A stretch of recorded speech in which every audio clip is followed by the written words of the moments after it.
जय भीम मित्र हो. बहुजन संघटकच्या सर्व प्रेक्षकांचं, रसिक श्रोत्यांचं मी रमेश आराख अत्यंत मनापासून स्वागत करतो. मंडळी, जसं की आपण जाणता, हे वर्ष वामनदादा कर्डक यांचं जन्मशताब्दी वर्ष आहे आणि हे जन्मशताब्दी वर्ष आपण आपल्या पेजच्या वतीनं, आपल्या युट्यूब चॅनलच्या वतीनं एका आगळ्या वेगळ्या पद्धतीनं साजरं करावं या हेतूने वामनदादा कर्डक यांच्या सानिध्यातील, वामनदादा कर्डक यांच्या संपर्कातील, सहवासातील अनेक माणसांशी सुसंवाद साधत आहोत. जवळपास ही 17वी मुलाखत आज आहे.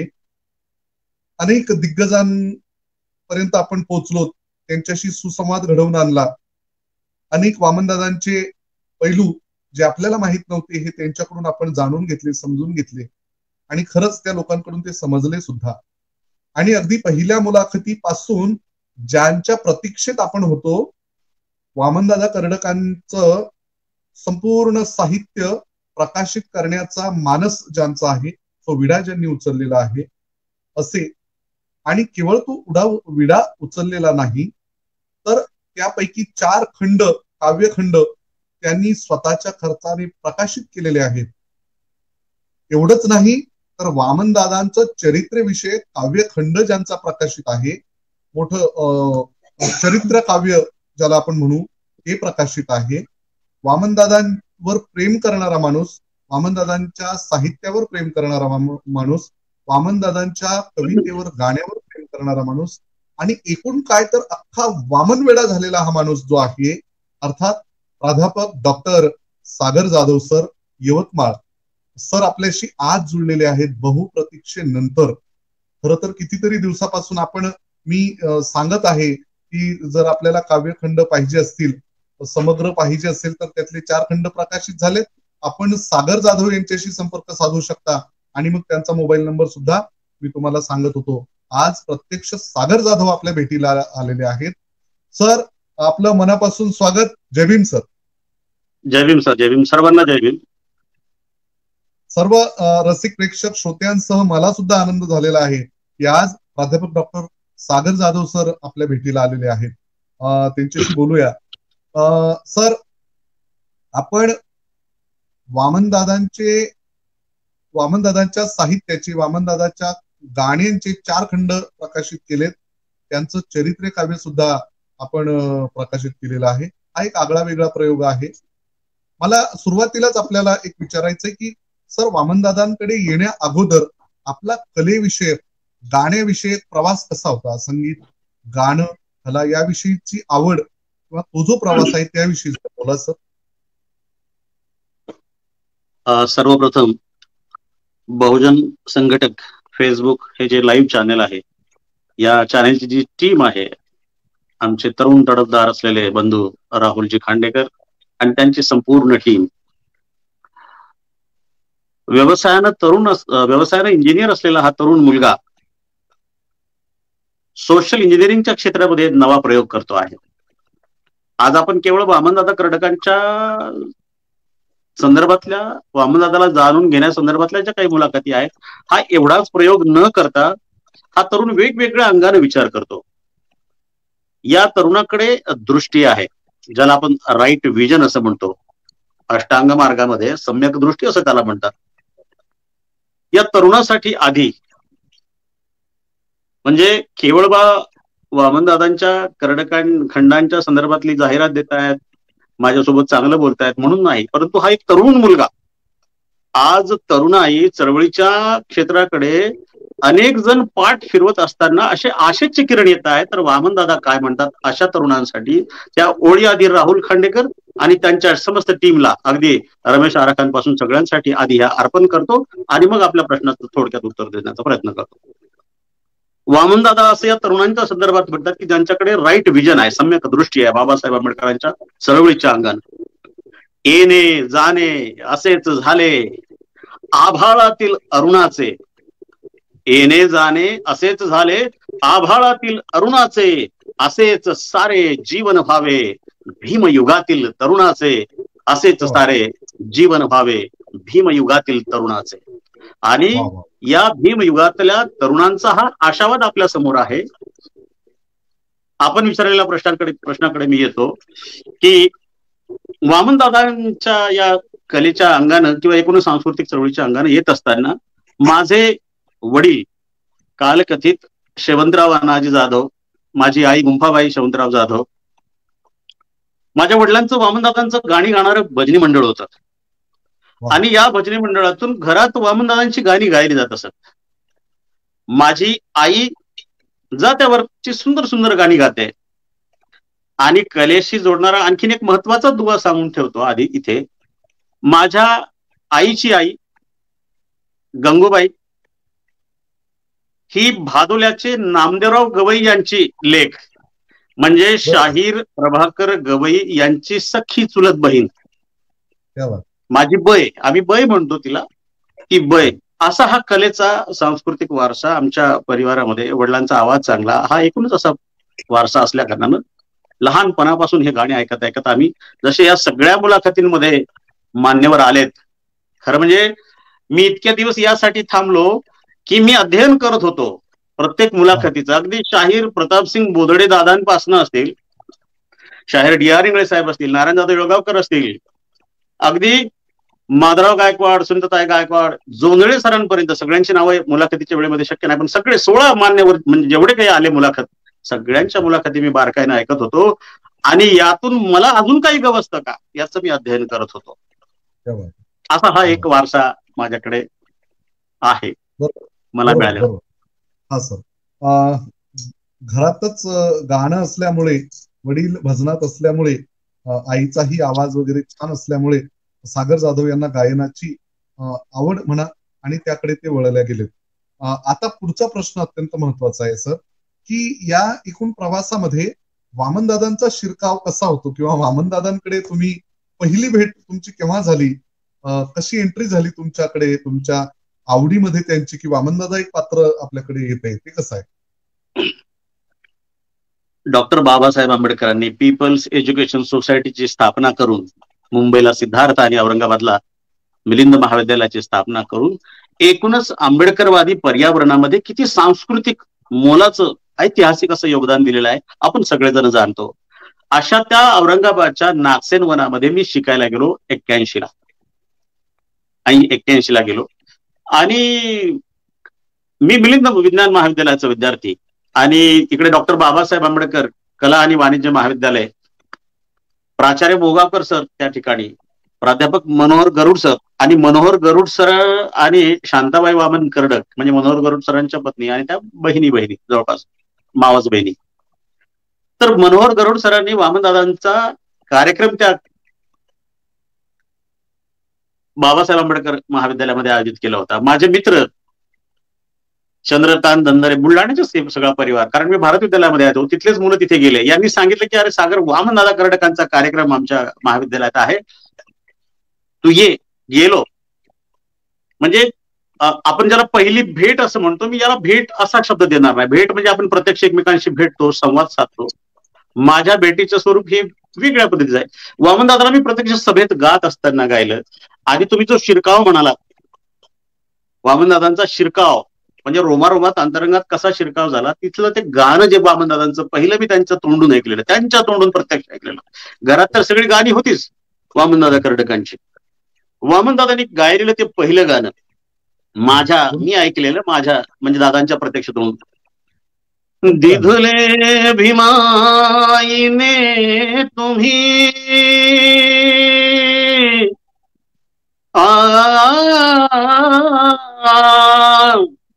दिधुले भीमाईने तुम्ही अमृत चाखले,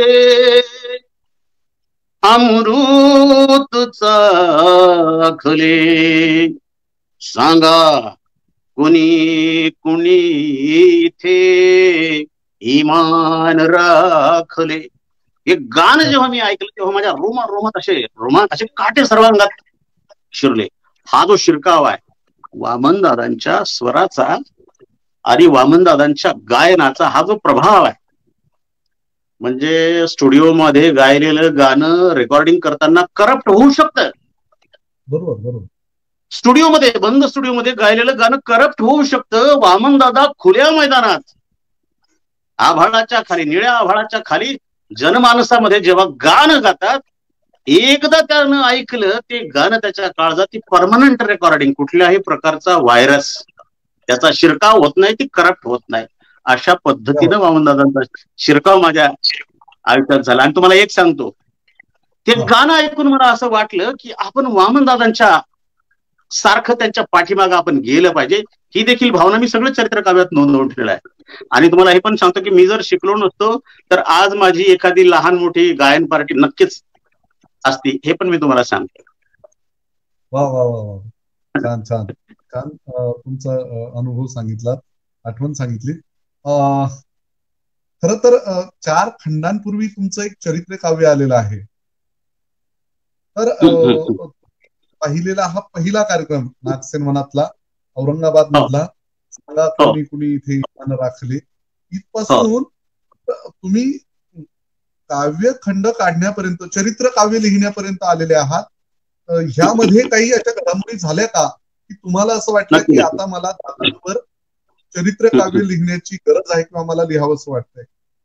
बिलकुल बिलकुल. हा म्हणजे खरं म्हणजे इतक्या 2008ला चरित्र काव्य लिहून झालं आहे. अशा पद्धतीची चर्चा चरित्र काव्याच्या निमित्तानं कधी झाली नाही, कोणी त्यावर भाष्य केलं नाही. राजा ढाले साहेबांनी 10 पानाची समीक्षा लिहून पाठवली. त्यांनी हे पण सांगितलं होतं की जवी पवारांच्या नाकेबंदीच्या नंतर कविता संग्रहावरती जर मी कोणतं लिहिलं असेल तर ते तुझ्या चरित्र काव्यावरती.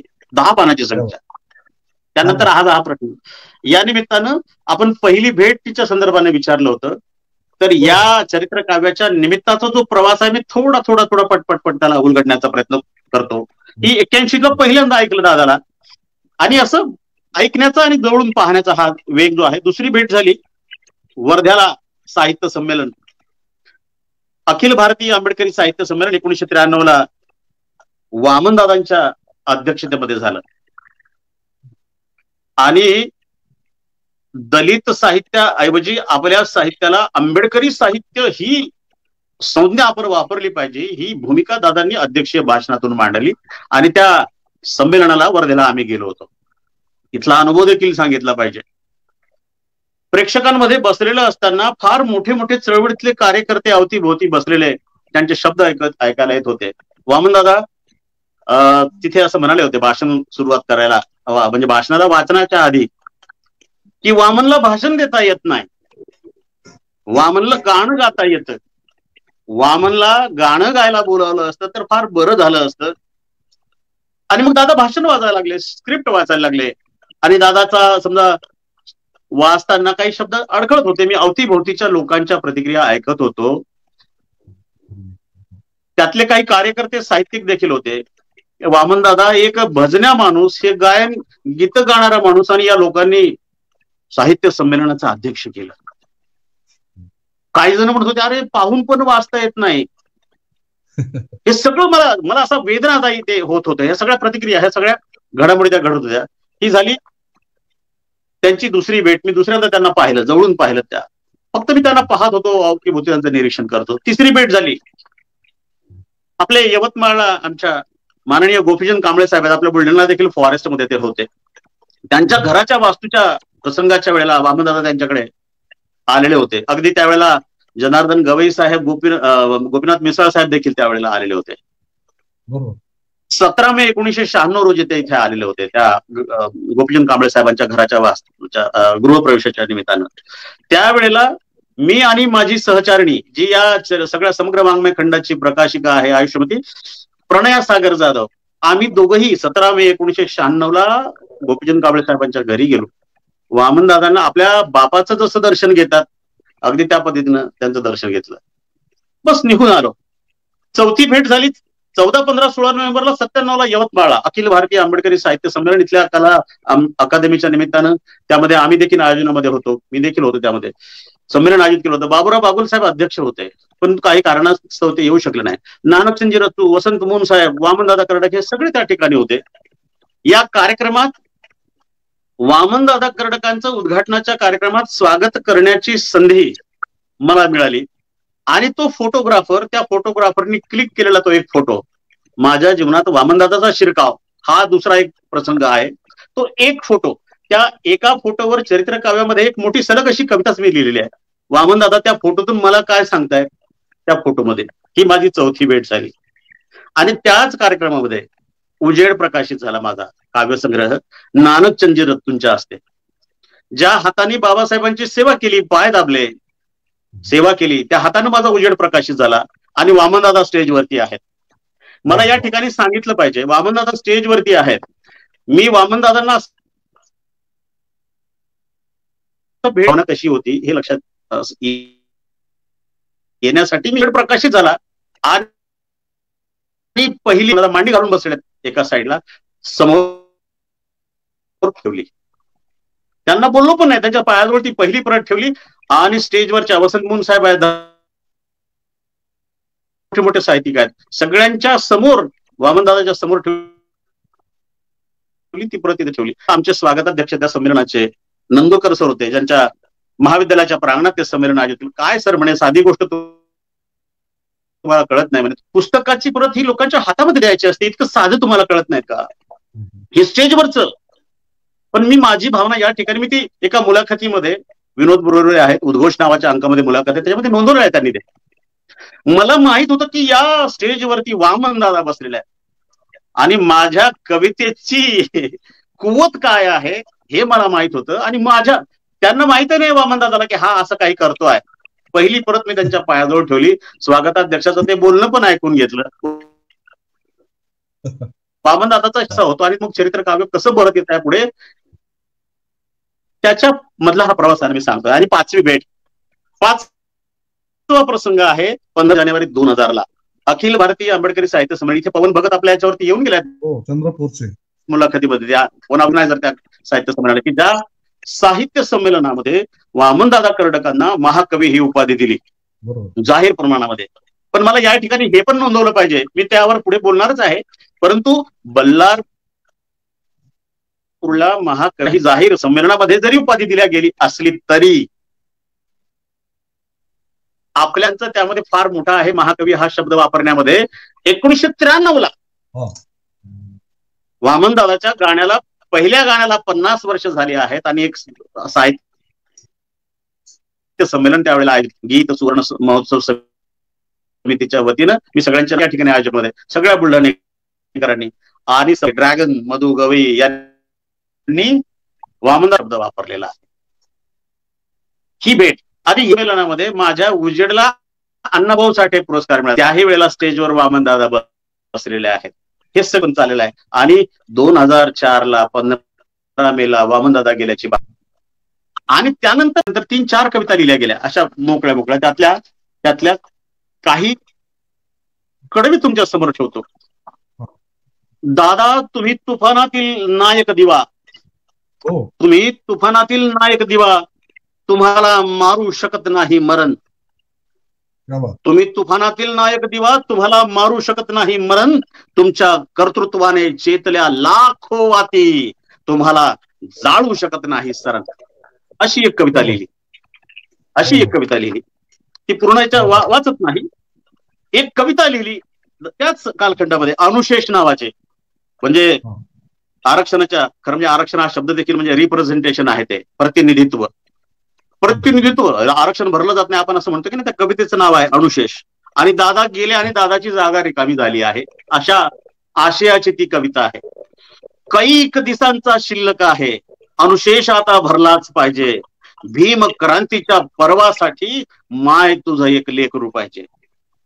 भनंग होऊन वादळणारा अस्सल वामन दादा पाहिजे, भनंग होऊन वादळणारा अस्सल वामन दादा पाहिजे, कोटी कुळाच्या उद्धारासाठी माय तुझं एक लेकरू पाहिजे. अशी एक कविता लिहिली. त्यानंतर लिहिलं, आला आला वामन माझ्या दारी, आला आला वामन माझ्या दारी, आज पहाटेच्या पारी, उठा जय भीम बोलाना. वामन माझ्या दारी, आज पहाटेच्या पारी, उठा जय भीम बोलाना. अरे भीमाचा वामन येई पाहुणा घरी, सारा सारा सारा गाव गोळा होई पारावरी, भीमाचा वामन येई पाहुणा घरी, सारा गाव गोळा होई पारावरी, सागराला बुद्ध का कळेना, सागराला बुद्ध का कळेना, भीमासा अरे उठा जय भीम बोलाना. या अशा कविता वामनदादा गेले, निधन झालं, आणि त्या कालखंडात मी ह्या कविता लिहित गेलो. आणि एक छोटीशी आणखीन एक घटना घडली या चरित्र काव्याच्या पार्श्वभूमीच्या संदर्भानं. वाशिमला माऊली रमाईच्या स्मृती दिनाच्या निमित्तानं 29 मे 2007 रोजी माझं व्याख्यान तिथे आयोजित होतं. आणि माझे सासरे, माझ्या पत्नीचे मावशी असलेले ते शिक्षणाधिकारी वाशिमला, आदरणीय VP पाटील साहेब, ते तिथे होते. कार्यक्रम व्याख्यान 29 मे 2007 रोजी झालं आणि त्या पाटील साहेबांच्या लग्नाचा 25वा वाढदिवस होता, तर तो 31 मे 2007 ला होता. आणि त्या वाढदिवसाच्या निमित्तानं वाशिम मध्ये असणारे पोफळे साहेब यांच्या गायनाचा संच तिथे होता. आणि त्या गायन सुरू झालं त्या कार्यक्रमामध्ये. आता घरगुती कार्यक्रम असल्या कारणानं त्या गायनाला आवश्यक वाटलं आणि मी देखील वामनदादांची गाणी गायलो. मी नदी निघाले भीमसागरा, कामनात झुरती इथले डोंगर कडे ग, मी नदी निघाले, अशी गाणी मी गायली. शाहीर हरिश्चंद्र पोफळे सर म्हणाले की सर उद्या सकाळी तुम्ही घरी या, मला तुम्हाला काही भेट वस्तू द्यायची आहे. चरित्र काव्याचा प्रवासामधली ही सगळ्यात अत्यंत महत्वाची टर्निंग पॉइंट झाला. शाहीर पोफळेंनी सकाळी घरी बोलवलं. आता मी जाण्याच्या पूर्वी त्या ठिकाणी शाहीर पोफळेजींनी आपल्या घरी टीव्ही वरती सगळा VCR व्हिडिओ वगैरे सगळी तयारी करून ठेवली, लावून ठेवली. फक्त बटन ऑन करायचं त्यांनी बाकी ठेवलं. त्यासोबत माझा नागसेनवनात शिकत असलेला मित्र नरेंद्र वानखेडे यांच्यासोबत गेलो. नांदेडला असलेले आदिनाथ इंगोले सरांचे मोठे बंधू KJ इंगोले त्या ठिकाणी आधीच येऊन होते पोफळे सरांच्या घरी. मी गेलो, बसलो, पाणी झालं, पाणी आलं, चहा येण्याच्या मधल्या कालखंडात ते काहीच नाही बोलले. त्यांनी टीव्ही ऑन केला आणि त्या ठिकाणी गाणं सुरू झालं. वामनदादा गातायत. म्हणजे तो साधारणतः कार्यक्रम 1995-95 आहे ना. त्या कार्यक्रमाला नानकचंदजी रत्तू देखील आहे. तर वामनदादाची 2 गाणी त्या ठिकाणी आहेत. त्याची CD केली आपले प्राध्यापक अशोक कुमार दवणे सर आहेत नांदेडचे, वादळ वारा या नावानं ती CD लागली आणि गाणं सुरू झालं. दादा गायला लागले, मी वादळ वारा, मी तथागताची वाणी, मी ज्योतिबांची गाणी, मी तथागतांची ज्योतिबांची गाणी, मी क्रांतीचा नारा नारा, मी क्रांतीचा नारा, मी वादळ वारा, मी वादळ वारा. आता ते परत रेकॉर्डिंग सुरू झालं. पूर्ण अंगात रोमांच भरलाय. हिंदीचं एक गाणं त्याच्यामध्ये, त्या CD मध्ये पुन्हा दुसरं हिंदीचं एक गाणं आहे. म्हणजे खरं म्हणजे आता या वादळ वाराच्या संदर्भामधलंच आमचे अनिरुद्ध वणकर साहेब त्याला चुकीचं गातात. त्यांना विनंती देखील करतो किंवा खोपी कुपी सोडून साऱ्या, असं नाही आहे ते. रक्त पिणारे सारे सारे साऱ्या सारे सारे वाड्या लोळवणारा मी वादळ वारा. आणि याच कार्यक्रमामध्ये दादांचं ते दुसरं गाणं हिंदी मधलं आहे, झोपड़ों में रहने वाले लोगों के, अरे झोपड़ों में रहने वाले लोगों के लोगों के लोगों के ऊंचे ऊंचे नए नगर पैदा हो, अरे पैदा हो तो भीम इथून सुरू झालं ते गाणं. तिकडे चालू आहे, मी अक्षरशः रडतोय. यातली एकही अतिशयोक्ती नाही, हे सगळं मी चरित्र काव्यात नोंदवलंय. आणि मी ते रडणं सुरू झालंय. ते दोघं मला शाहीर पोफळे म्हणाले, सर मी रात्रीच तुम्हाला ऐकलं गाणे आणि तेव्हाच मी ठरवलं की तुम्हाला ही CD द्यायची. आणि घरी आल्यानंतर घरी आल्यानंतर ती सीडी परत परत असंख्य वेळेला मी ती लावली आणि चरित्र काव्याच्या पहिल्या ओळीचं सुरुवात झाली. पहिली ओळ आली, पहिलं काव्य कडवं लिहिलं. माझ्या वामनाचे गीत जाळी अंधाराचे जिणे, माझ्या वामनाचे गीत जाळी अंधाराच्या ओठी झाले बुद्ध भीमाचे रे गाणे. हे पहिलं कडवं लिहिलं गेलं चरित्र काव्यातलं. आणि मग त्यानंतर मी हे ठरवलं की वामनदादांना आदरांजली अर्पण करायची. ती कशी करायची? 8, 15, 20 महिनाभर त्यात गेला की मांडणी कशी करायची. आणि त्यानंतर हे असं घरात बसून हे काव्य लिहिलं जाणार नाही, लिहून याला उपयोग होणार नाही. आणि म्हणून प्रत्यक्ष वामनदादा जिथे जिथे गेले, खरं म्हणजे वामनदादा जिथं जिथं गेले त्या प्रत्येक ठिकाणी जाणं हे माणसाच्या आवाक्याच्या बाहेरचं काम आहे. परंतु त्यातल्या त्यात प्रमुख ठिकाणी कुठे कुठे गेले, महत्वाच्या ठिकाणी कुठे कुठे गेले, त्या महत्वाच्या ठिकाणांना भेटी देण्याचा प्रवास सुरू केला. वर्षभर ते केलं.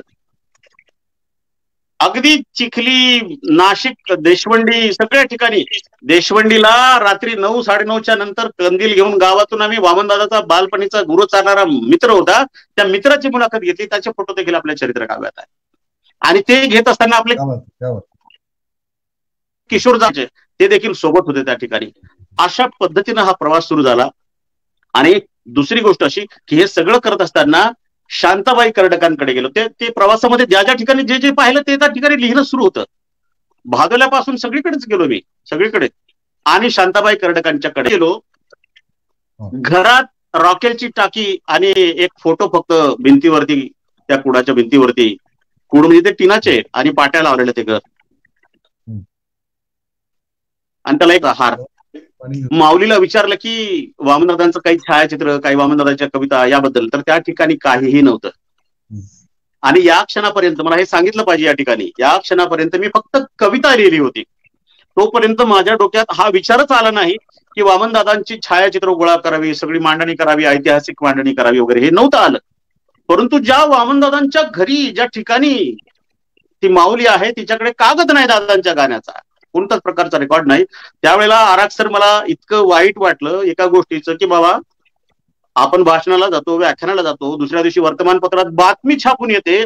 आपली बातमी छापून आली की आपण A4चा कागद घेतो, कात्रण कट करतो पेपर फायलिंग साठी आणि पेस्ट करतो आणि आपली फायलिंग करतो आपल्या छोट्या मोठ्या कामाचं. या महाकवी वामनदादा कर्डकांनी आपलं समग्र आयुष्य, संपूर्ण आयुष्य या चळवळीसाठी घातलं. या माणसाचं रेकॉर्ड कोण करेल, याची नोंद कोण करेल? आणि मग मी त्या चरित्र काव्याच्या स्वरूपाला परत आल्यानंतर त्याला मग मी फक्त सुरुवात करताना माझ्याकडे एकच फोटो होता वामनदादांचा. वामनदादांचं स्वागत करत असताना चरित्र आपल्या यवतमाळच्या साहित्य संमेलनातला. आज घडीला त्या चरित्र काव्यात 700 ते 800 छायाचित्र आहेत. आणि आपण हा प्रयत्न केला आहे की कोणत्या ठिकाणी हे छायाचित्र आहे, तिथे त्या छायाचित्रात कोण कोण आहे, कोणत्या तारखेचा हा प्रसंग आहे, कोणत्या गावातला आहे, हे सगळं हे यासाठी की आपल्या चळवळीमध्ये बाबासाहेब आंबेडकरांनी आपल्या महार बांधवांचे आभार मानलेले आहेत. मी खरोखरच महार लोकांचा ऋणी आहे म्हणून. वामनदादांसारखे निष्ठावान असलेले समर्पित कार्यकर्ते, असंख्य कार्यकर्ते होऊन गेले, याच्या नोंदी, याचं डॉक्युमेंटेशन आपल्या चळवळीनं केलं नाही. खरं म्हणजे तो पाणी दिलं नाही म्हणून सोनबा येलवे आपला कितीतरी वर्ष तिथे वाट पाहतो आहे. त्याच्यावरती कादंबरी आली आहे. परंतु अशा प्रकारचे डॉक्युमेंटेशन आपल्या चळवळीमध्ये इतकी मोठी मोठी माणसं आहेत, त्याचं डॉक्युमेंटेशन झालं पाहिजे. आणि म्हणून त्या वामनदादांचं चरित्र काव्य ही नुसती कविता नाही, तर तो ऐतिहासिक दस्तऐवज. वामनदादांचं हे चरित्र काव्य हे भविष्यामध्ये कोणीतरी काल्पनिक हा माणूस होता असं ठरू नये. आणि यासाठी आणि त्या चरित्र काव्याच्या लेखनामागची भूमिका ही होती की आंबेडकरवादी चळवळीचा महाकवी कोण, आंबेडकरवादी चळवळीचा महाकवी कोण, यासाठीची चरित्र काव्याची निर्मिती आपण केलेली आहे. खूप सुंदर आपण पुढचा प्रश्न. आणि खरं तर मी सुद्धा ते पाहिलंय, ते चरित्र काव्य पूर्ण पाहिलं आणि त्यातले फोटोग्राफ्स, तुमची काव्यशैली वगैरे ती सुद्धा त्यामध्ये अनुभवता आली. खरं तर आपण अत्यंत विस्तृत चरित्र काव्य याविषयी आपण बोलला. आणखीही याविषयी खरं तर बोलता येईल, परंतु आपण पुढे जाऊया. आता आपण आपल्या महत्वाच्या प्रश्नाकडे येऊ, की सर आपल्याला जसं आपण वामनदादांचं चरित्र लोकांसमोर आलं पाहिजे असं आपल्या मनात आलं, आणि आपण ते साधं गद्य स्वरूपात न येऊ देता पद्य स्वरूपात आणलं आणि काव्यबद्ध पद्धतीनं रचनाबद्ध करून एक एक म्हणजे देशवंडी असेल, देशवंडी पासून तर वेगवेगळे विषय घेत घेत घेत घेत आपण पुढे सरकला अगदी शेवटच्या काळापर्यंत. मला असं वाटतं प्रकाशित झालं तेव्हा दादा होती की काय, असा मला प्रश्न पडतो. का शेवट आहे त्यामध्ये? ओके, ठीक ठीक ठीक. तर इतकं सुंदर 2008 ला दादा 2004 ला गेले. हो हो, कालबद्ध पद्धतीने ते पुढे सरकलेलं आहे. आता इथून पुढचा महत्वाचा विषय येतो की काव्य जे आपण प्रकाशित करण्याचा जो अत्यंत महत्वपूर्ण भूमिका आपण घेतली आहे, आणि केवळ बोलून थांबला नाही तर आपले 4 समग्र एकूण समग्र मधले 4 खंड प्रकाशित झालेले आहेत. तर ह्या प्रवासाला कशी सुरुवात झाली त्याविषयी आपण बोला. बर. चरित्र काव्यातलं थोडस जोडायचं राहून गेलं, त्यात आपण थोडासा त्याला टच केला म्हणून त्याला ते मला आठवलं की गद्य स्वरूपात न लिहिता काव्यबद्ध का केलं. मी हा विचार केला कारण यापूर्वी माझ्या जीवनाचं गाणं आदरणीय रविचंद्र अडसणकरांच्या माध्यमातून ते आलं शब्दांकन, आणि मला सांगताना आनंद होईल की या प्रोजेक्टमध्ये वामनदादांचं ते मूळ हस्तलिखित 280 पानाचं हस्तलिखित हडसनकर सरांनी आपल्याला प्रकाशनासाठी या प्रोजेक्ट मध्ये दिलेलं आहे. तर याच जीवनाच्या गाण्यामधले सगळे संदर्भ घेत घेत त्या ठिकाणी मी शोध घेत गेलो माधवराव गायकवाडांचा. तर त्याच्या आधी थोडस मला ते गद्याच्या संदर्भात की वामनदादांनी आपली सगळी हयात गायनाच्या माध्यमातून सुरू केली, बरोबर, आणि या माणसाचं जीवन आपण कवितेतच लिहिलं पाहिजे, आणि ती खरी कसोटी होती. आणि ते कवितेत लिहित असताना वामनदादांच्या काव्याचा आपल्यावरती प्रभाव पण नाही पडला पाहिजे, आपण त्याच्यात वाहून पण गेलो नाही पाहिजे, आपल्याला स्वतंत्र असा शैली निवडली पाहिजे. आणि एक मार्ग निवडला मी एक मार्ग निवडला की जास्तीत जास्त चरित्र काव्य लिहिताना अष्टपदीचा वापर एका ओळीमध्ये 8 अक्षरं घेतली. एका ओळीमध्ये 8 अक्षरं घेतली. चरित्र काव्याच्या 400-450 पानामध्ये कुठेही गेलात तर कोणत्याही ओळीमध्ये एका ओळीत 8 अक्षर आहे, आणि या 8 अक्षराचा अष्टांग मार्गाचा इथे तरी संबंध नाही.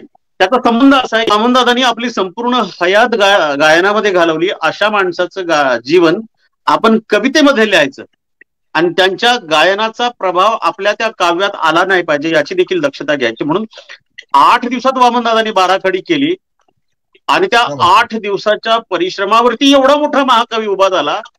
त्या 8 दिवसाच्या परिश्रमाला अभिवादन करण्यासाठी म्हणून एका ओळीत 8 अक्षर असली पाहिजेत अशी भूमिका ठेवून, आणि संपूर्ण गेय ते असलं पाहिजे असा तो एक प्रयत्न केला. आणि हे करत असताना आणखीन एक गोष्ट अशी घडली की आंबेडकरवादी चळवळीचा महाकवी कोण इथपर्यंत ठीक आहे, परंतु चरित्र काव्यामध्ये मी ही भूमिका मांडलेली आहे की महाकवी वामनदादा कर्डकांच्या जीवनाच्या आणि त्यांच्या समग्र साहित्याच्या पार्श्वभूमीवर महाकवी कोणाला म्हणावं, महाकाव्य कशाला म्हणावं, पारंपरिक महाकवीचे आणि महाकाव्याचे निकष मराठी साहित्यानं पुन्हा एकदा नव्यानं तपासले पाहिजे. ही भूमिका मी त्या चरित्र काव्यामध्ये मनोगतात मांडलेली आहे. आणि आमचे वर्ध्याचे डॉक्टर सुभाष खंडारे सर आहेत, आमचे मोठे बंधू, त्यांच्या हाताखाली मराठीचे आहेत, त्यांच्या हाताखाली 8-10 लोकांच्या वरती पीएचडी झालेले आहेत लोक. त्यांना सांगितलं की मला अशी प्रस्तावना लिहून पाहिजे, म्हणजे प्रस्तावना लिहून द्या इथपर्यंत ठीक आहे, परंतु मला अशी प्रस्तावना पाहिजे की ज्यामध्ये वामनदादा हे आंबेडकरवादी चळवळीचे महाकाव्य कवी आहेत आणि त्यांचं समग्र साहित्य हे महाकाव्य आहे.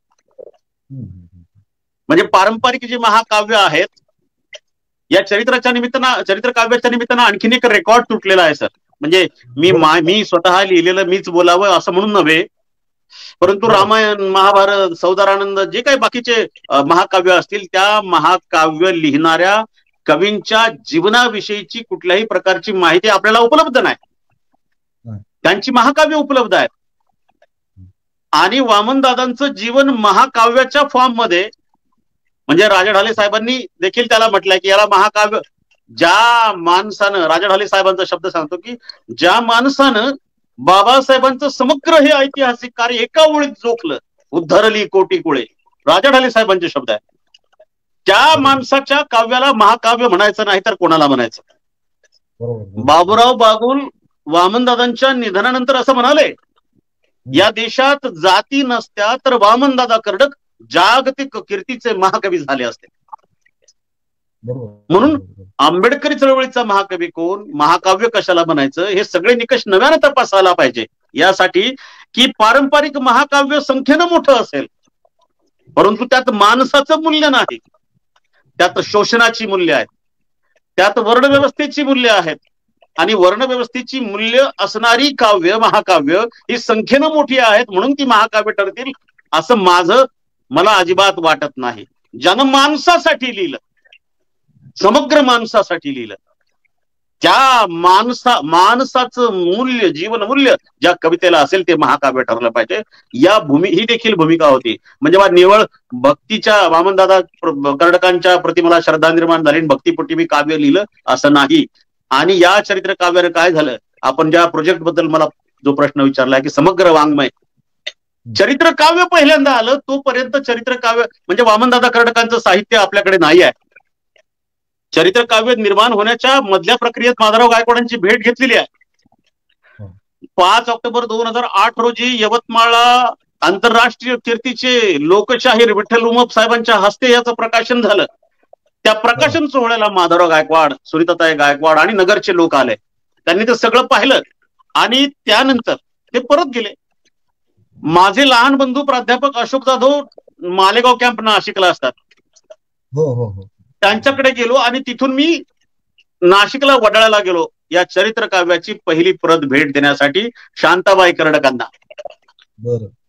शांताबाई कर्डकांना ती प्रत भेट दिली आणि तो प्रसंग देखील आणखी आधी सांगतो आणि मग या समग्र वाङ्मयाकडे येतो. 1.5-2 महिने त्यानंतर शांताबाई जिवंत होत्या आणि मग शांताबाईंची बहीण असलेल्या त्या ठिकाणी वाघ मावशी आहेत, आई आहेत, त्यांनी सांगितलं, दिनेश वाघची आई, की तुम्ही चरित्र काव्य दिल्यापासून म्हणजे बाईचा, मावशीचा मृत्यू होईपर्यंत त्या रोज चरित्र काव्य उघडायच्या, पानावरून हात फिरवायच्या, फोटोवरून हात फिरवायच्या, शालीत गुंडाळायच्या, कपाटात ठेवायच्या, छोट्याशा त्या लाकडाच्या मोडक्या कपाटात, पुन्हा उठायच्या. हे पाहून मला, ऐकून मला इतकं बरं वाटलं, तुम्हाला काय सांगू. आता मी पहिली परत भेट दिली त्या दिवशी तिथून मी माधवराव गायकवाड साहेबांना फोन केला की मी मालेगाव कॅम्पला आलो होतो आणि शांताबाई कर्डकांना ही परत मी चरित्र काव्याची भेट दिली आहे आणि आता मी मालेगावला परत चाललो आहे. समग्र वाङ्मय खंड प्रकाशित साहित्य कसं जवळ येत आहे आता बघा. माधवराव गायकवाड साहेब असं म्हणाले की तसं तुम्ही मालेगावला जात असाल तर ठीक आहे, पण उद्या तुम्ही अहमदनगरला या आणि हे सगळं साहित्य घेऊन जा. शब्द पहा, तुम्ही या आणि सगळं साहित्य घेऊन जा, कोणत्याही प्रकारचं काही नाही. त्यांनी त्यावेळेला त्यांच्याकडे असणारे 21 रजिस्टर, मराठीतले 17 आणि हिंदीतले 4 रजिस्टर स्वतःच्या स्वखर्चानं झेरॉक्स करून मोठी बॅग भरून ठेवलेली होती, तयार करून ठेवलेलं होतं ते. त्यांनी ते तयार करून ठेवलं. मी 31 ऑगस्टला गेलो, 31 ऑक्टोबरला 2008 रोजी त्यांच्याकडे गेलो. ते सगळं भरून ठेवलेलं आहे. मला अगदी जसं की आपण जे आहेर बिहेर करतात की नाही गावाकडे, म्हणजे असं ओवाळून बिवाळून, त्या माऊलीनं मला ते ओवाळून ते त्या श्रद्धेपोटी त्या माऊलीने ते सगळं टॉवेल टोपी वगैरे टाकून मला ते दिलं. ज्या वेळेला त्यांनी ते खांद्यावर टॉवेल टाकला, डोक्यावरती टोपी टाकली, त्याचा अर्थ असा घेतला की टॉवेल टाकला तर माझ्या खांद्यावरती जबाबदारी सोपवली आहे, डोक्यावरती टोपी ठेवली तर मी असं समजलो की त्या 21 रजिस्टर मध्ये असणारं वामनदादाचं समग्र साहित्याचं ओझं माझ्या डोक्यावरती ठेवलेलं आहे. आणि तुम्हाला सांगतो, मी चरित्र काव्यात दिलंय की त्या दिवशी मी जगातला सगळ्यात श्रीमंत माणूस झालो. मी जेव्हा ते साहित्य घेऊन मालेगाव पर्यंत आलो तर ती बॅग मला असं वाटायचं कोणी हिसकून घेईल का, कुठं पडेल का, कोणी काय ओढेल का, म्हणजे आपल्या एखादं सोन्या नाणं असते की नाही पाकिट कोणी मारेल का, अशी माझ्या मनाची अवस्था झाली होती. या पद्धतीनं हे साहित्य आपल्याकडे आलं. आणि मी हे म्हणालो की जगामध्ये वामनदादा कर्डकांनी रेकॉर्ड तोडलाय. कोणता रेकॉर्ड तोडलाय? जसं बुलढाणेकरांच्या माध्यमातून पहिल्या गाण्याला 50 वर्ष झाले संमेलन आयोजित केलं. मला नाही वाटत भारतातल्या कुण्या कवीच्या पहिल्या गीताला 50 वर्ष झाले म्हणून एखादं संमेलन आयोजित केलं असेल. मराठी पट्ट्यातले घ्या, हिंदी पट्ट्यातले घ्या, इतर भाषिक प्रांतातील घ्या, एखाद्या कवीच्या पहिल्या गाण्याला 50 वर्ष होतात आणि लोक संमेलनाचं आयोजन करतात. एखादा महाकवी त्याचं जीवन पहिल्यांदा कवितेत येतं आणि ते चरित्र काव्य वाचून माधवराव गायकवाडांनी मला जे साहित्य दिलं त्या विश्वासानं दिलं, त्या चरित्र काव्याचा प्रभावानं त्यांनी ते दिलं आणि ते साहित्य घरी आणून बुद्ध बाबासाहेब आंबेडकरांच्या प्रतिमांच्या समोर ठेवून मी आणि माझी पत्नी प्रणया सागर जाधव आम्ही त्रिसरण पंचशील घेतलं, संकल्प केला हे साहित्य प्रकाशित करायचं आहे. आणि त्यावेळेला पत्नीला हे पण सांगितलं, हे आपल्याच्यानं प्रकाशित झालं नाही आणि यदा कदाचित मला मृत्यू आला तर हे साहित्य परत त्यांच्याकडे द्यायचं. वामनदादा कर्डकांच्या संपूर्ण कार्याचा ऐतिहासिक दाखला जर आपण बघितला तर वामनदादाच्या कार्यामध्ये इंटेलेक्च्युअल ऑनेस्टी आहे, जी बाबासाहेबांना अपेक्षित होती, बौद्धिक स्तरावरचा प्रामाणिकपणा. आणि हे कार्य करताना एका महान इमानदार अशा माणसावरचं काम आपण करत आहोत. तेवढंच इमान, तेवढीच निष्ठा आपल्या कामामध्ये असली पाहिजे. हे काम करताना मला जर मृत्यू आला, तुझ्याच्यानं प्रकाशित होईल हे पत्नीला सांगितलं तर ते कर, अदरवाईज हे साहित्य त्यांच्यापर्यंत सुपूर्द कर. मध्यंतरी आता कोरोनाच्या कालखंडात आली होती वेळ, पण वामनदादा असं म्हणाले की इकडं जागा नाही, जरा 16 खंडाचं काम करा पूर्ण आणि मग नंतर या असं म्हणाले, म्हणून ते थोडंसं थांबलं. आज घडीला तरी 4 करू शकलो, उन्हाळ्यामध्ये मागच्या 3 खंडाचं काम करता आलं असतं. परंतु या जन्मशताब्दी वर्षामध्ये वामनदादांचे ते 3 खंड आपण प्रकाशित करणार आहोत. सांगा नंतर पुढचा प्रश्न. 4 खंड आपले प्रकाशित झालेले आहेत. सर साधारणतः एका खंडामध्ये किती गाणी आहेत? वामन आपल्या माधवराव गायकवाडांकडून जे गाणी मिळाली आपल्याला ती 2500 गीतं होती आणि त्यावेळेला आपण प्रोजेक्ट केला होता 5 ते 7 खंड आपले प्रकाशित होतील एवढं होतं. मला हे पण सांगितलं पाहिजे. त्या 2500 गाण्यांचं अध्ययन केलं आणि बाबासाहेब आंबेडकर यांचा जन्म ते महापरिनिर्वाण जवळपास या खंडामध्ये 345 कविता आहेत. 345 बाबासाहेबांच्या जन्मापासून महापरिनिर्वाणापर्यंतच्या मधलं मग बाबासाहेबांच्या जीवनात येणाऱ्या घडामोडी अशी 345 गीतं सापडली, ती पहिल्या खंडात आहेत. दुसऱ्या खंडामध्ये बाबासाहेब आंबेडकर गेल्यानंतरची चळवळ आहे आणि या खंडामध्ये एकूण 313 कविता आहेत. 300 बाबासाहेब गेल्यानंतरची चळवळ. नंतर बाबा तथागत बुद्ध आणि त्यांचा धम्माच्या चळवळीच्या संदर्भातली गाणी जी आहेत यामध्ये जवळपास ही गाणी 260 कविता जवळपास या ठिकाणी आहेत. तिसऱ्या खंडामध्ये तथागत बुद्ध, सिद्धार्थ गौतम बुद्ध आणि धम्माच्या संदर्भाने येणाऱ्या कविता या खंडामध्ये आहेत.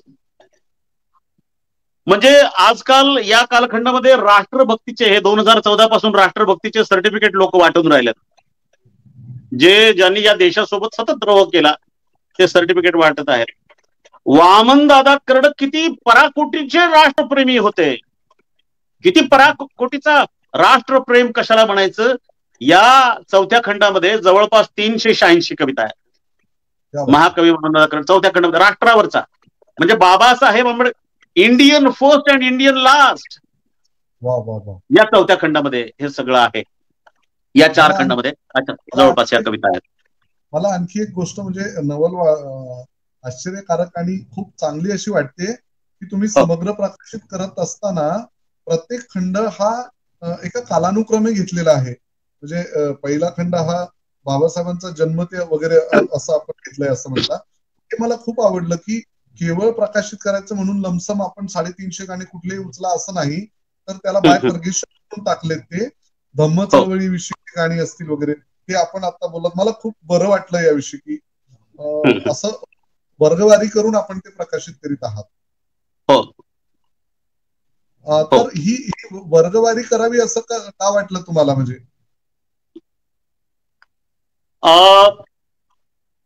कारण ही समग्र गाणी जर अशी संकलित केली तर ऍट रॅन्डम ते वेगवेगळा विषय घेऊन येतात. वामनदादाचं गाणं वेगवेगळ्या विषयावरती येतं. तर त्या वेगवेगळ्या विषयामुळे वाचकाला सहजपणे म्हणजे कारण मीच चरित्र काव्याच्या मनोगतामध्ये लिहिलं आहे. खरं म्हणजे एक फार मोठा साहित्यिक, तुम्हाला आता या वर्गवारीच्या संदर्भानं नाव नाही घेत मी या ठिकाणी, त्यांचं या ठिकाणी नाव नाही घेत. चरित्र काव्याचं टायटल जेव्हा मी दिलं महाकवी आणि भेट घ्यायला गेलो एका मोठ्या साहित्यिकाची, कानाला हात लावत आहे मी, हा कशाचा महाकवी हो. यानं कुठं महाकाव्य लिहिलं आणि कशासारखं, यानं कुठं रामायण महाभारतासारखं महाकाव्य लिहिलं. मी क्षमा मागितली त्या मोठ्या साहित्यिकांची आणि म्हणालो की सर, ज्या वेळेला दीक्षा घेतली, 22 प्रतिज्ञा दिल्या, त्यावेळेला पारंपरिक रामायण महाभारताचे जे काही आहेत विषय ते आपल्यासाठी संपलेले आहेत, ते निकष रामायण महाभारताच्या काव्याचे.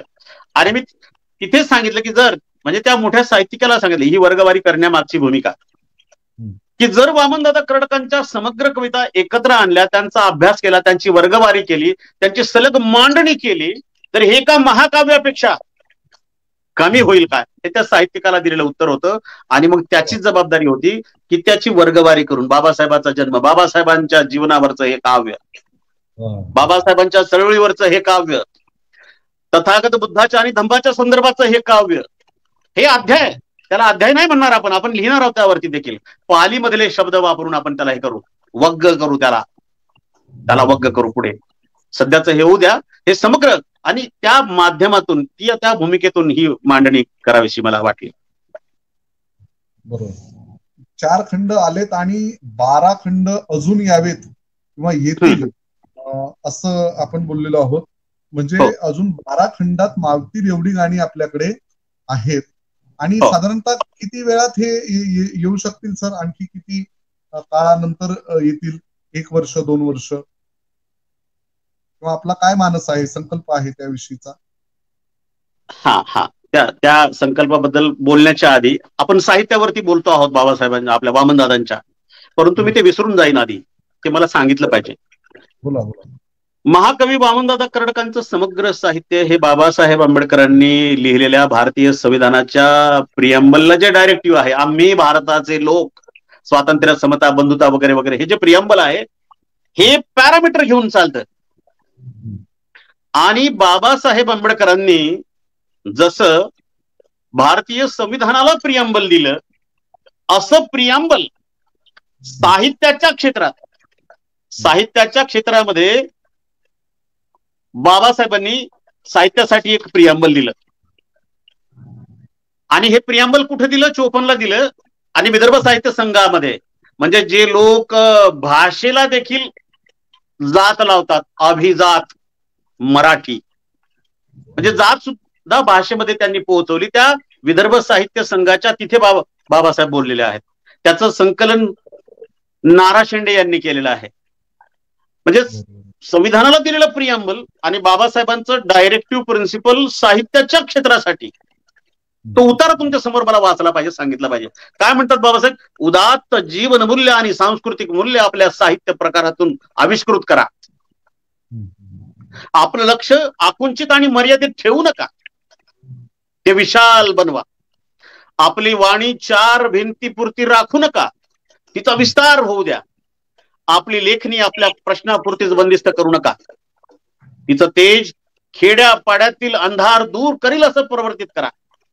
आपल्या या देशात उपेक्षितांचं, दलितांचं फार मोठं जग आहे, हे विसरू नका.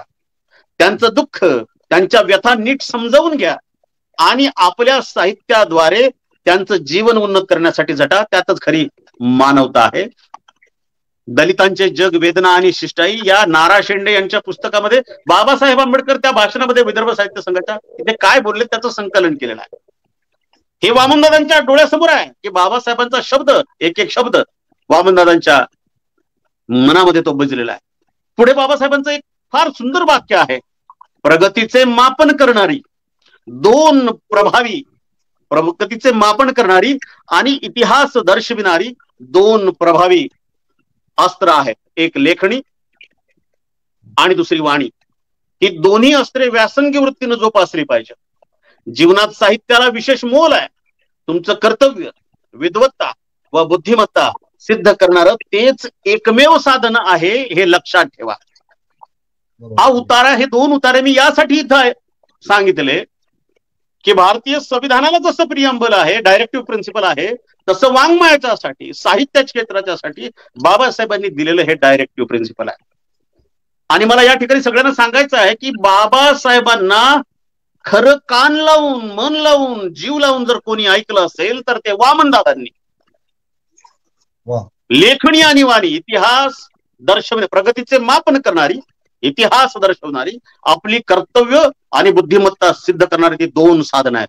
वामनदादांनी त्याला ऐकलं, लेखणी आणि वाणी, आणि त्या अंगानं हे जे समग्र साहित्य आपण प्रकाशित करतो आहोत. आपण या जन्मशताब्दी वर्षात वामनदादांवरती एवढं काम करतो आहोत. का करतो आहोत? की कारण वामनदादा हे डॉक्टर बाबासाहेब आंबेडकरांच्या महामार्गानं बाबासाहेबांचं बोट धरून, एका हातात बाबासाहेबांचं बोट आहे आणि दुसऱ्या हातात त्यांच्या आपल्या समाज बांधवांचं बोट आहे. आपल्या या समाज बांधवांना वामनदादांचं बोट धरून बाबासाहेबांच्या महामार्गावर जाण्यासाठी ही डायरेक्टिव्ह प्रिन्सिपल आहे. आणि म्हणून वामनदादा आम्हा सगळ्यांसाठी वामनदादा आहेत. वामनदादा उगाच वामनदादा नाही झाले. आपल्या आजोबाची पिढी बाबासाहेबाला बाबासाहेब म्हणते, वडिलांची पिढी बाबासाहेबाला बाबासाहेब म्हणते, आपली पिढी बाबासाहेब म्हणते बाबासाहेबांना, आपली येणाऱ्या पिढ्या बाबासाहेब म्हणतील. बाबासाहेब गेल्यानंतर आपल्या चळवळीमध्ये असंख्य लोकांचा त्याग आहे, परंतु घरातला मोठा भाऊ बाप गेल्यानंतर या परिवाराची सांस्कृतिक जबाबदारी ज्यांनी सांभाळली आणि निष्ठेनं पेलली असा आमचा भाऊ.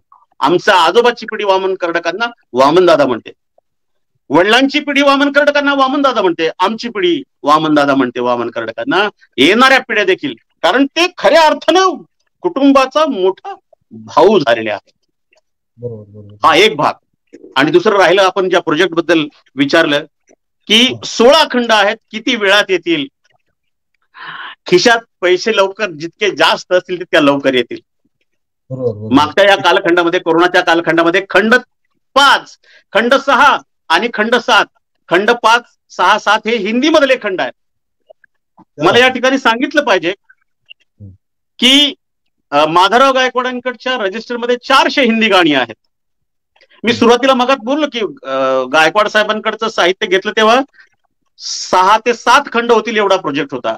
परंतु जशी पहिली दुसरा खंड आला, तिसरा चौथा खंड आला, तर महाराष्ट्रातल्या लोकांना एक विश्वास वाटायला लागलेला आहे आणि लोक त्यांच्याकडचं साहित्य द्यायला लागलेले आहे.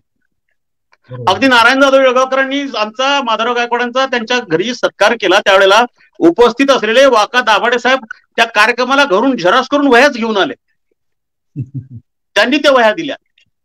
आपले वसंत गवई, जनार्दन गवई साहेबांचे भाऊ, ते वारले, ते 89 कविता त्यांनी स्व अक्षरात मला लिहून दिल्या.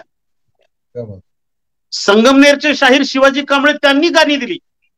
त्यांच्या गाण्याच्या सोबत वामनदादांनी क्षयरोगावरती, पर्यावरणावरती लिहिलेलं वगनाट्याचं स्क्रिप्ट देखील त्यांनी दिलं. या कोरोनाच्या कालखंडामध्ये हिंदीचे खंड करत असताना मी शाहीर प्रतापसिंग दादा बोदडे असतील, श्रावणदादांचे चिरंजीव युगेंद्र यशवंते असतील, परभणीचे रघुनाथ तलवारे बिचारे ते मरण पावले, त्यांची फार इच्छा होती की मी त्यांना प्रत्यक्ष भेटावं, परंतु कोरोनाच्या कालखंडात जाता आलं नाही. या सगळ्या लोकांनी हिंदी मधली त्यांची गीतं व्हॉट्सअपवरती पाठवली, ती प्रिंट केली, झेरॉक्स केली, त्याच्या प्रिंट काढल्या आणि मूळ माधवराव गायकवाडांच्या 400 गाण्यांसोबत त्याची तुलना केली, त्याचं अध्ययन केलं.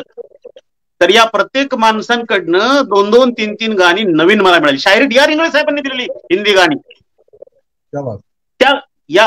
आणि यामुळे हा प्रोजेक्ट वाढत चालला. आज घडीला 16 खंडाचं प्रोजेक्ट आहे. आणि या 16 खंडामध्ये, मग आपण विचारलं की 16 खंडामध्ये सगळ्या कविताच असतील का? परंतु 16 खंडाच्या कविता नाही आहेत. 12 ते 13 खंडामध्ये कविता येतील. म्हणजे आता हे 5, 6, 7 हिंदी मधले, 5व्या खंडामध्ये हिंदी मधले बुद्ध आणि बाबासाहेबांची गाणी, 6व्या खंडामध्ये हिंदी मधली राष्ट्रावरची गाणी, 7व्या खंडामध्ये प्रेमावरची गाणी. अरे काय हिंदीतले शायर प्रेम काव्य लिहितील, इतक्या सुंदर कविता. वामनदादांच्या प्रेमाच्या काव्यामध्ये आपण सफर कराल तर काय मजा येईल. म्हणजे युगेंद्र यशवंतांकडनं 2 गाणी समता सैनिक दलावरची हिंदी मधली, म्हणजे समता सैनिक दलाच्या परेडच्या साठी एक टायटल सॉन्ग व्हावं अशा पद्धतीचं हिंदी गाणं वामनदादांनी लिहिलं. ही गाणी त्या ठिकाणी आहेत. स्त्रियांवरचे 2 खंड येतील. एक चळवळीची स्त्री, सामाजिक बांधिलकी मानणारी स्त्री, आणि एक हलकं फुलकं लेकी बाळीचं, सासू सुन्याचं अशा पद्धतीचा एक खंड. कारण ती 400-450च्या वरती ती गाणी आहेत. अगदी संभाजी राजांवरती, म्हणजे आनंदाने नांदत होते हिंदू मुसलमान शिवरायांवरचं गाणं आपण ऐकतो, परंतु संभाजी राजांपर्यंत कविता. आम्हाला एक संदर्भ असा मिळाला की वसंतराव नायकांवर कविता. मी आणि माझी पत्नी एका गाण्यासाठी किनवटकडे गेलो, माहूरकडे. एक संदर्भ मिळाला की वसंतराव नायकांवरती त्यांनी एक गाणं लिहिलं आहे. आणि त्यावेळेला पाटील कोणीतरी आमदार होते, ते मरण पावले. त्यांची सून, ते सुनबाई तिथे हजर होत्या आणि त्यांच्याकडे देखील ते लिखित रूपात नव्हतं गाणं. म्हणजे मुळावा, भदंत, महास्थवीर, धम्मसेवकजी आणि त्या परिसरात वामनदादा जायचे. आणि त्या परिसरात तांड्यावरचे लोक खूप आहेत, बंजारा बांधव आपले आहेत. म्हणजे खरं म्हणजे तपस्वी आणि भल्लिक हे बुद्धाचे पहिले शिक्षक. बंजारा भाषेतले असंख्य शब्द आपल्या पालीतले शब्द आहेत. त्या बंजारा बांधवांनी वामनदादाला स्टेजवर जाऊन विनंती केली की आमच्या मणक्यावरती, आमचा मणक्या म्हणजे वसंतराव नायकांवरती एक गाणं तुम्ही लिहा. आणि ते गाणं त्यांनी लिहिलं. ते गाणं त्या माऊलीला पाठ होतं. मी आणि माझ्या पत्नीने ते गाणं व्हिडिओमध्ये, मोबाईलमध्ये रेकॉर्ड करून आणलं, घरी आणून त्याचे शब्दबद्ध केलं. अशा पद्धतीने एक एक गाणं जमा करण्यासाठी आम्ही जात आहोत आणि म्हणून हा प्रोजेक्ट एवढा झालेला आहे. आणि उरलेले जे 12 खंडामध्ये, जवळपास 12-13 खंडामध्ये गाणी येतील. काही खंडामध्ये आपण, एका खंडामध्ये वामनदादा कर्डकांचा पत्रव्यवहार, शाहीर प्रतापसिंग बोदोडे दादांनी 72 पत्र त्यांच्याकडची आणून दिली. ती जीर्ण झाली होती, त्याला लॅमिनेट करून दिलं. दादा म्हणाले आप 200 साल इसको कुछ नहीं होता बोले, लॅमिनेट करून दिलं. हडसनकर सरांनी दिलेलं 280 पानाचं स्क्रिप्ट ते पूर्ण लॅमिनेट करून ठेवलं. आपल्या हयातीत नाही झालं तर आपले पोरं करतील, ते सुरक्षित राहिलं पाहिजे, ते लॅमिनेट करून ठेवलं. अनेक लोकांकडे पत्रव्यवहार आहे, ते लोकांकडे आपण विनंती करतो, ते देत देखील आहेत आपल्याला, पाठवत देखील आहेत. एक ते 2 खंड आपण असे करणार आहोत की वामनदादा कर्डकांच्या सहवासात जे आलेले लोक आहेत, मी या माध्यमातून, आपल्या चॅनलच्या माध्यमातून जे ऐकत असतील बांधव, त्यांना विनंती करणार आहे की आपण आपल्याकडच्या वामनदादांच्या संदर्भातल्या आठवणी लिहून ठेवा. शब्दांची मर्यादा नाही, आपले खंड वाढले तर चालतील. हे व्यावसायिक, आपलं व्यावसायिक प्रकाशन नाही. आपण सगळ्यांनी वामनदादांच्या संदर्भात आपल्याकडे ज्या ज्या आठवणी असतील त्या लिहून ठेवा आणि या आलोक संबंधी प्रकाशनाला आपण त्या पाठवाव्या. त्याचे आठवणीच्या सहवासातले खंड आपण करणार आहोत. मानपत्र असतील, सन्मानपत्र असतील, अशा अनेक गोष्टी आहेत, त्या देखील आपण त्या करणार आहोत. बरोबर. पुढचा प्रश्न. तर अनेक गोष्टी आपण अजूनही सांगणार आहात. सर, आता तुम्हाला काय मांडायचंय ते आपण मांडा आता. आज सकाळी एक व्हॉट्सअपला मेसेज आला. मी आपल्या आजच्या मुलाखतीची एक लिंक पाठवली त्यांना. अहमदनगरच्या जवळ हरेगाव आहे, त्या हरेगावला वामनदादा असायचे. त्या हरेगावचे संभाजी गायकवाड औरंगाबादला राहतात. त्यांचा मेसेज आला की बा वामनदादा कर्डकांच्या कवितांचं प्रकाशन करताना लोक छापतात, काही छापतात, चुकीचं छापतात वगैरे वगैरे, आणि खंड. ही पण प्रतिक्रिया आपण काळजीपूर्वक ऐकावी. मला त्यांचं अभिनंदन केलं पाहिजे की त्यांनी अगदी छान वामनदादा कर्डकांच्या प्रेमापोटी मला ती प्रतिक्रिया पाठवली की वामनदादा कर्डकांचं गाणं प्रकाशित करताना त्यात चूक राहिली नाही पाहिजे. त्यांनी हे पण सांगितलं की आपल्या खंडांमध्ये काही चुका आहेत. कसं झालेलं आहे, वामनदादा कर्डकांनी माधवराव गायकवाडांकडे असणारी 2500 गाणी स्वतःच्या सहीनं ती तपासलेली आहेत, सही केलेल्या पानापानावरती. कुठे कुठे त्या लिहून घेत असताना माधवराव गायकवाडांकडून जर एखादा शब्द चुकला असेल, ऱ्हस्वदीर्घ चूक झालं असेल, तर वामनदादा कर्डकांनी त्यावरती दुरुस्ती करून सही देखील केलेली आहे. आता ते माधवराव गायकवाड साहेबांनी ज्या कालखंडात ती गाणी लिहून ठेवली, हे गाणं महाराष्ट्रातल्या कानाकोपऱ्यात एखादं गाणं असेल, त्या गाण्यामध्ये 3 कडवे समजा एखाद्या गाण्याचे माधवराव गायकवाडांकडे लिहिलेले आहेत, आणि ते गाणं एखाद्या गावात गात असताना एखाद्या गायकाकडं, साहित्यिकाकडं, त्या माणसाकडं 4 कडवे आले असतील, तर हे 4थं कडवं आपल्याला कसं माहित पडेल? खरं म्हणजे वामनदादांच्या काही शिष्यांनी देखील मला असे फोन करून सांगितलं की हे गाणं चुकीचं आहे, हे गाणं, या गाण्यामध्ये ही ओळ नाही आहे, त्या गाण्यामध्ये 1 कडवं कमी आहे किंवा 1 कडवं जास्त आहे, हे कसं काय? परंतु मी या माध्यमातून परत आपल्या समाज बांधवांना, वामनदादांवरती प्रेम करणाऱ्या सगळ्या माणसांना विनंती करणार आहे की जर असं काही जर तुमच्याकडे आढळलं आणि वामनदादांचं समग्र वाङ्मय खऱ्या अर्थानं शुद्ध रूपात लोकांच्या समोर यावं असं आपणास वाटत असेल, माझ्या प्रत्येकांपर्यंत पोहोचण्याच्या काही मर्यादा आहेत. मला जेवढं शक्य होतं मी तेवढं करतो.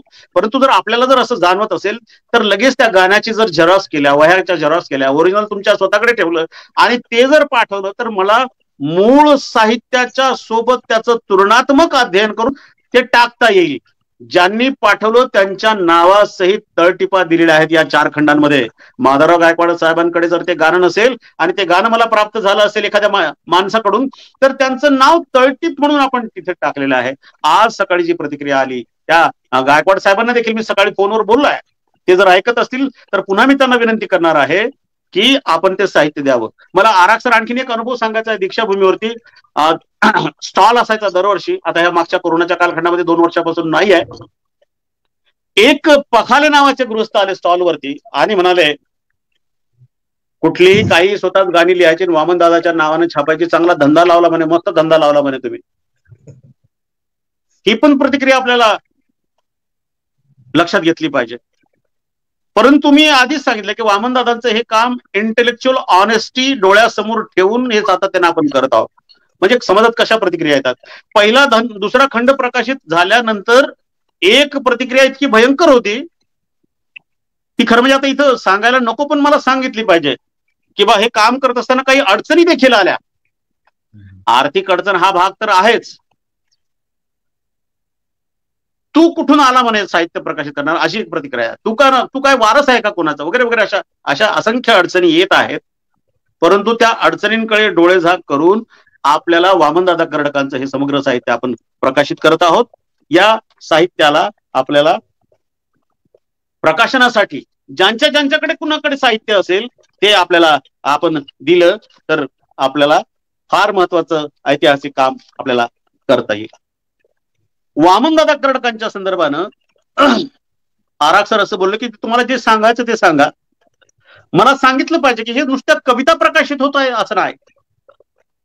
म्हणजे वामनदादा कर्डकांच्या नावानं जसं आंबेडकरवादी साहित्य संमेलन होत आहेत, आजपर्यंत किती संमेलनं झाली मला सांगितलं पाहिजे. पहिल्या संमेलनाचा मान मगाच मी सांगितलं, 3 मे 93 दादांच्या पहिल्या गाण्याला 50 वर्ष झाले म्हणून बुलढाणेकरांनी ते संमेलन आयोजित केलं. दुसरं संमेलन वामनदादांच्या अध्यक्षतेखाली वर्धेला झालं. म्हणजे वामनदादांचं योगदान बघा कसं आहे.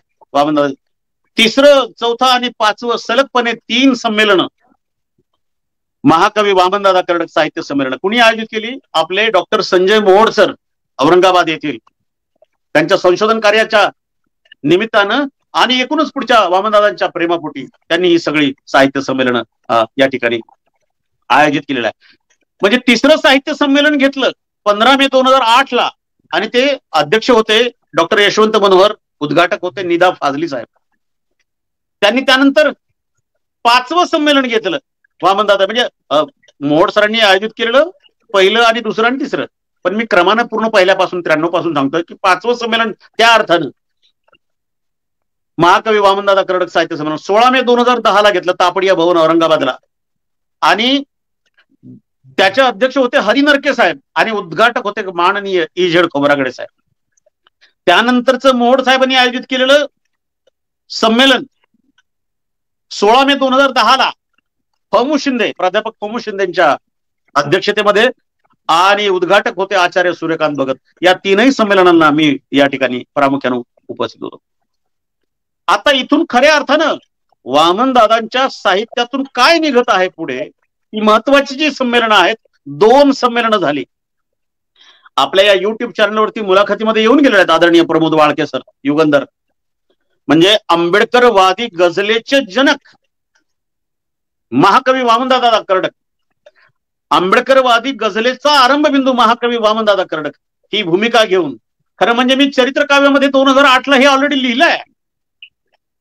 रविचंद्र हडसनकर सरांनी सांगितलेली आठवण वसंत मून साहेबांची घरची, त्या ठिकाणी सुरेश भट बसलेले आहेत, प्राध्यापक शुक्राचार्य गायकवाड त्या ठिकाणी आहे त्यांच्या सोबत, आणि वामनदादा कर्डक गेलेले आहेत.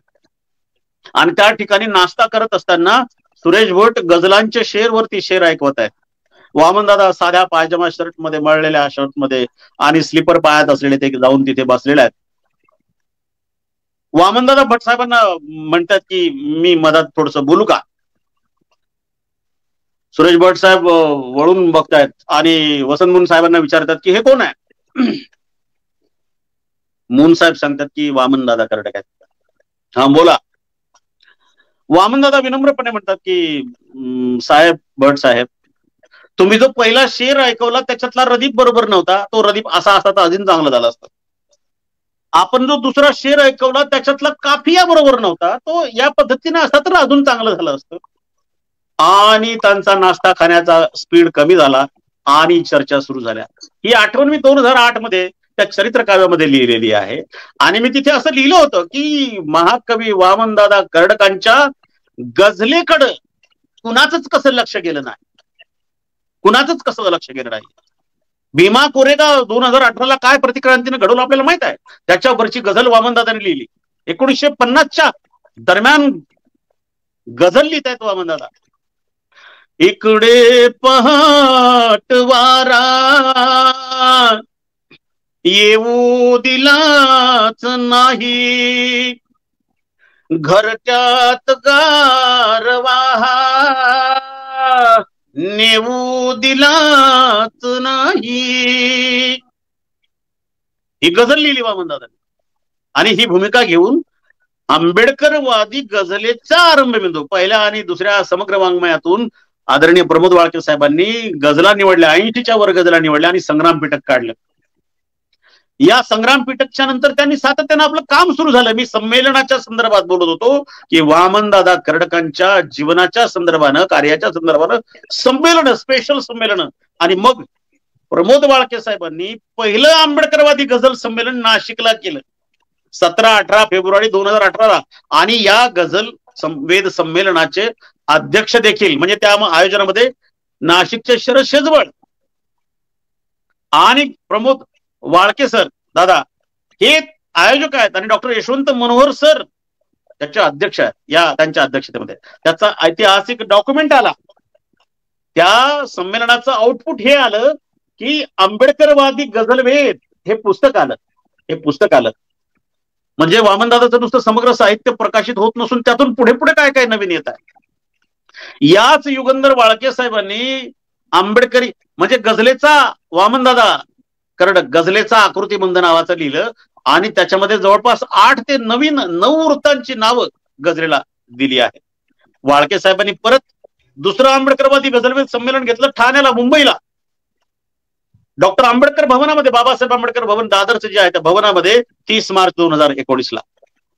आणि त्यातून पुढे काय येत आहे, हा एक ग्रंथ आलाय आता नुकताच, वामनदादांच्या गझलांचे सौंदर्य विश्व, डॉक्टर प्रतिभा वाघमारे खोब्रागडे, ज्या आमच्या भगिनीनं वामनदादांवरती पहिली PhD केली.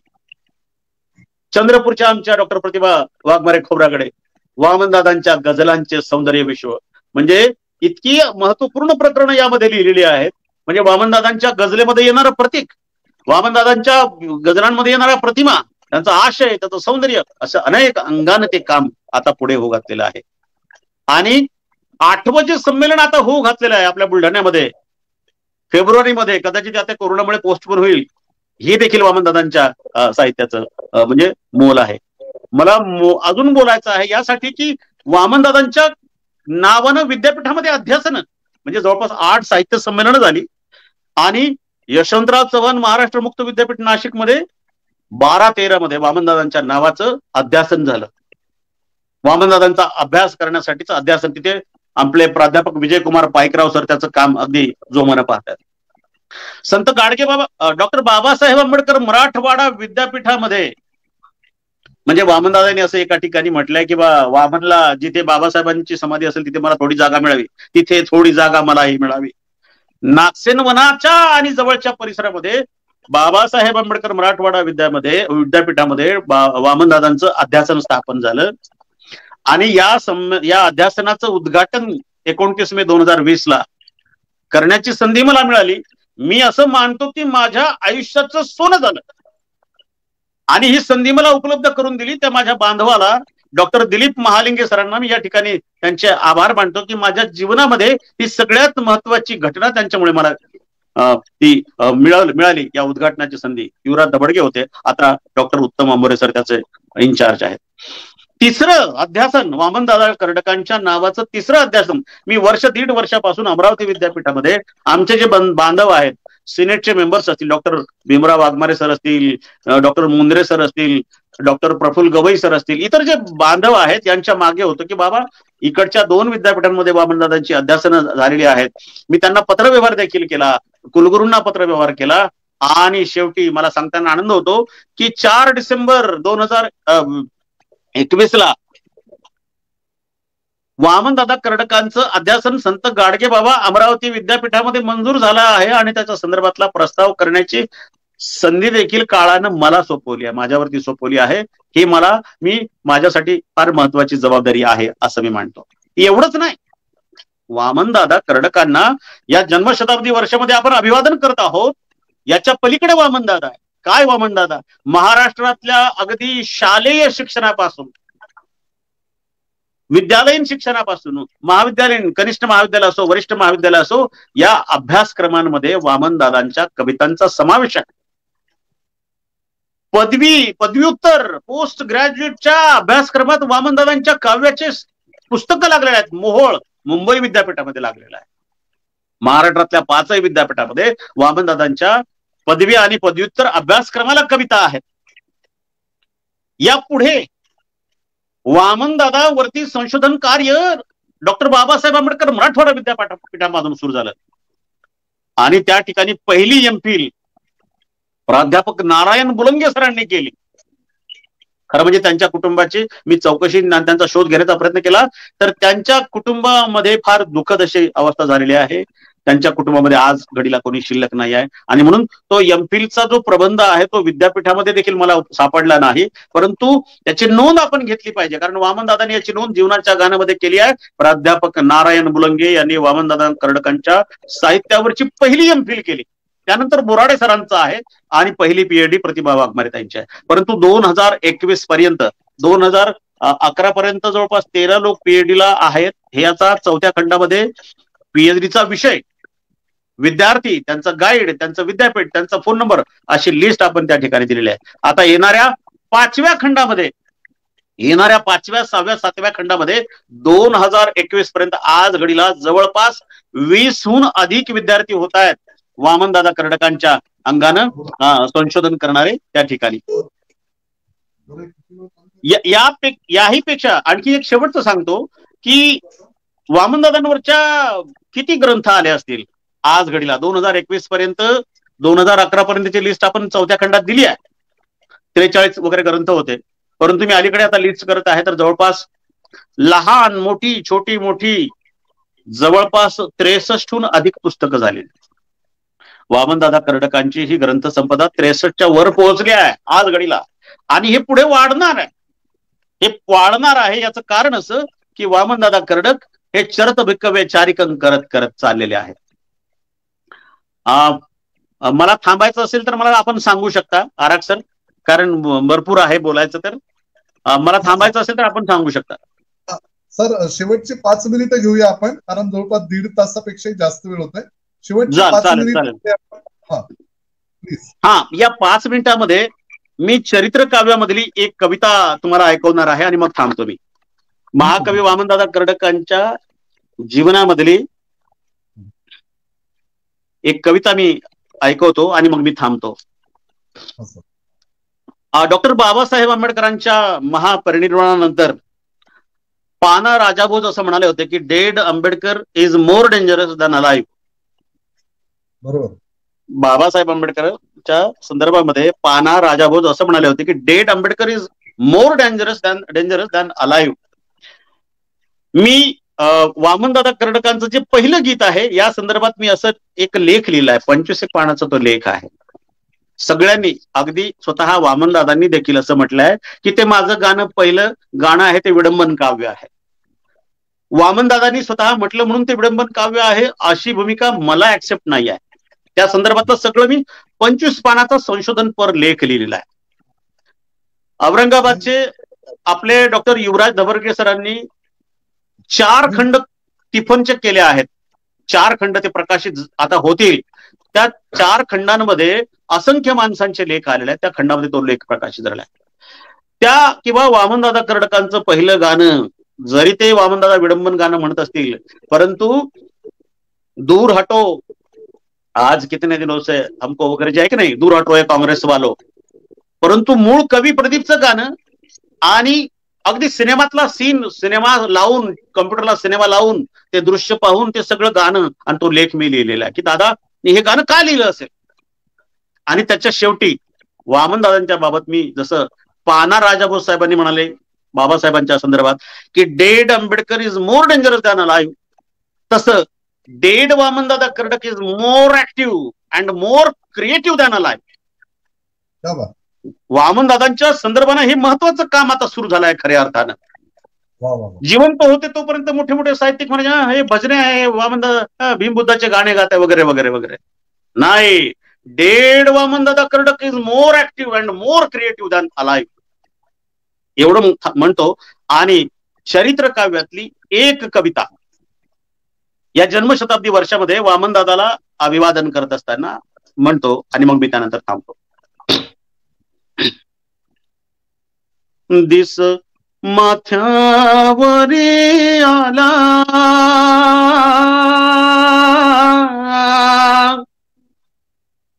दिस माथ्यावरी आला तुला येऊ दे रे जाग माझ्या वामनाच्या वाणी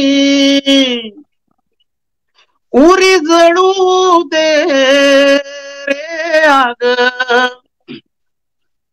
दिस माथ्यावरी आला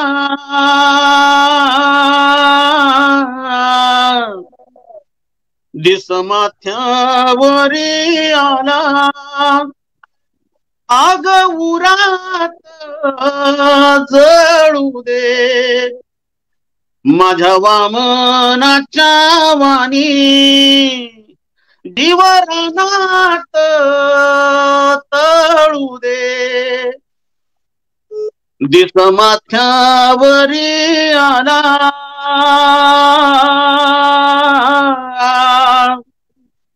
दिस माथ्यावरी आला गेली रानात पाखर माझ्या वामनाच्या वाणी होऊ भीमाचे चाकर दिस माथ्यावरी आला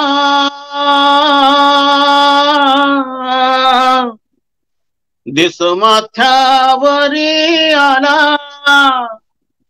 कुस काळाची चिरून माझ्या वामनाच्या वाणी रान पेरूया फिरून दिस माथ्यावरी आला राणी घुमतो पारवा माझ्या वामनाच्या वाणी देऊ जगाला गारवा दिस माथ्यावरी आला माथा उजळू दे सारा माझ्या वामनाच्या वाणी जीव होऊ दे रे वरा दिस माथ्यावरी आला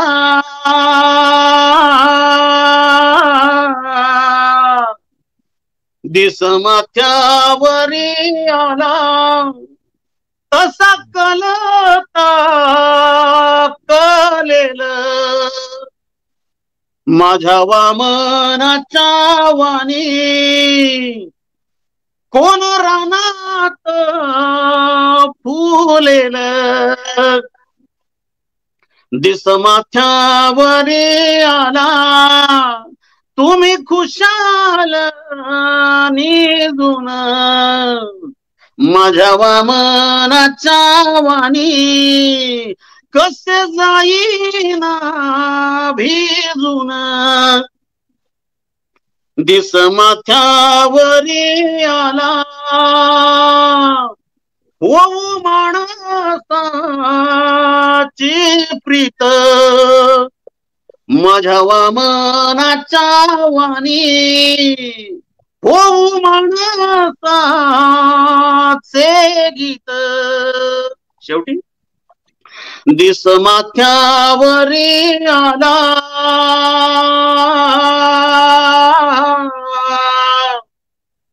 दिस माथ्यावरी आला नाही सागराला भाण माझ्या वामनाच्या वाणी दे रे प्राण दे रे प्राण दे रे प्राण दे रे प्राण दे रे प्राण दे रे प्राण. जय भीम.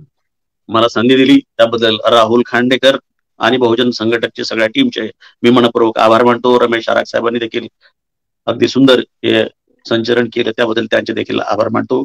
आणि ऐकणाऱ्या सगळ्या बांधवांना कळकळीची विनंती करतो की आपल्याकडे साहित्य असेल तर ते प्रकाशनासाठी द्या. या प्रकाशनातून येणारा एकही रुपया माझ्या वैयक्तिक प्रपंचासाठी खर्च करणार नाही याची बुद्ध आणि बाबासाहेबांच्या समोर शपथ घेतलेली आहे. याच ठिकाणी मी थांबतो. जय भीम, जय बुद्ध, जय भारत.